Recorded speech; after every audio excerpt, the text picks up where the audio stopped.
When Emily arrived in Africa, she never expected to find herself in such a situation. Emily and her friends were met by a guide from the airport. It took them several hours to get to the hotel. The jeep tossed and swayed from side to side on every bump. On the way, the guide talked about the area and repeated several times that it was better not to go into the jungle on your own. The tourists looked at the trees around and suddenly noticed a large dark spot. The shadow began to move towards Emily. It soon became clear that this was a huge gorilla. The animal was clearly unhappy with the violation of the boundaries of its territory. The monkey's face was distorted by a grimace of anger. Sharp fangs protruded from his mouth. Suddenly the animal shook its head and began to approach again. Emily jerked to the side, but pain shot through her leg. She remembered the main rule when meeting a bear: pretend to be dead. Emily lowered her hands and lay down on the ground. She hoped that the gorilla would quickly lose interest in her. Emily closed her eyes and tried to breathe as quietly as possible.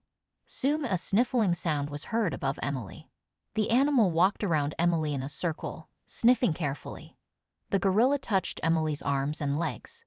When it touched her injured ankle, Emily could not hold back a muffled groan of pain. The beast immediately withdrew its hand, and then abruptly threw Emily over its shoulder and dragged her somewhere. Everything inside Emily broke down. She decided with horror that she was being dragged into the lair to be eaten for lunch. At this moment, Emily regretted her lack of preparation. She had no idea what gorillas eat and didn't even do any research on the fauna before the trip. There was no question of resistance or escape. Therefore, Emily grabbed onto the thick fur on the animal's back so as not to fall to the ground. The gorilla dragged Emily into a small cave and threw her to the ground. The girl hit herself painfully, breaking the skin on her knees and palms. She immediately turned to face the animal and pressed her back into the stone.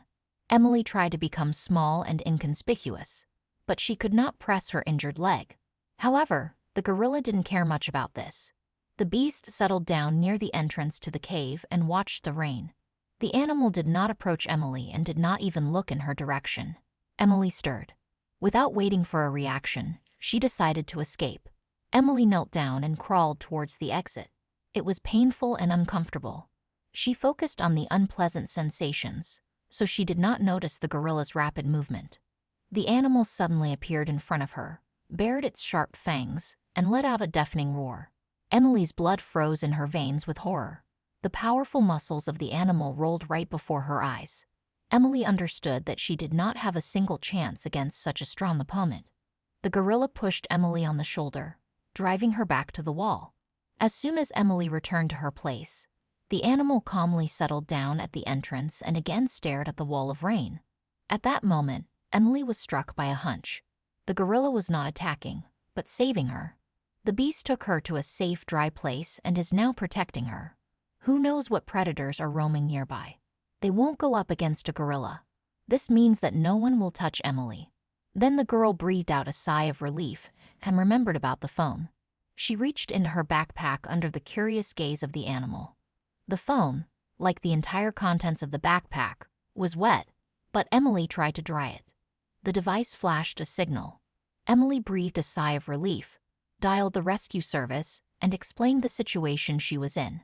She was asked to stay where she was, keep her phone on, and wait for rescuers. The gorilla watched the conversation with interest, but did not show aggression. Emily wanted to somehow thank the animal. She took out her food supply and handed it to the gorilla. It looked at the bread with disbelief. Emily broke off a piece, put it in her mouth, and chewed it thoroughly. The animal realized that it was being offered food, took the treat, and immediately crunched on the snacks. A few hours later, Emily was found by rescuers. By that time, the fear of the gorilla had completely disappeared. When the beast turned towards the girl, Emily just threw her backpack over her shoulders. The animal lifted Emily onto its shoulder and carried her out of the cave into the clearing. The gorilla moved away, and then quietly disappeared between the trees as soon as people appeared nearby. The relief and gratitude Emily felt towards the gorilla were overwhelming. It was a powerful moment of connection between two beings in the heart of the African jungle.